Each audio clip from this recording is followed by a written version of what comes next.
વેશુમાં સામૂહિક આપઘાતનો પ્રયાસ સામે આવ્યો. પરિવારના 3 સભ્યોના મોત નીપજ્યા. સુરત શહેરના પોસ્ટ વિસ્તાર ગણાતા વેશુમાં આવેલી હેપી એલિગન્સ બિલ્ડિંગમાં બની ઘટના.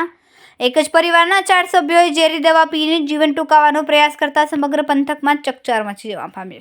પાલ મુકુંદ રૂંગટાના પરિવારે ભર્યું આ પગલું. પતિ પત્ની અને 2 માસૂમ દીકરીઓ સહિત કુલ 4 લોકોએ ઝેરી દવા પીધી. સારવાર દરમિયાન 3 લોકોના મોત નીપજ્યા, જ્યારે એક દીકરીનો આબાદ બચાવ થયો. ભોગ બનનાર બંને દીકરીઓની ઉંમર આશરે 5 થી 7 વર્ષ હોવાનું જાણવા મળ્યું.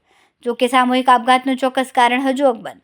સુસાઇડ નોટમાં વૈભવ રૂંગટા નામના વ્યક્તિ દ્વારા રૂપિયા બાબતે આપતા માનસિક અને શારીરિક ત્રાસનો ઉલ્લેખ કરવામાં આવ્યો.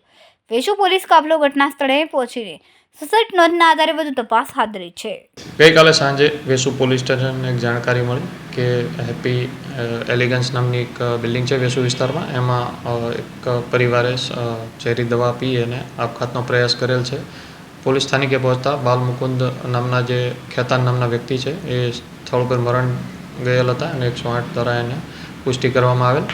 બાદ એમની પત્ની જે છે પ્રિયંકાબેન અને ભવ્યા અને પાથવી નામના 2 બાળકીઓ છે એમને દવાખાને એડમિટ કરવામાં આવેલા હતા.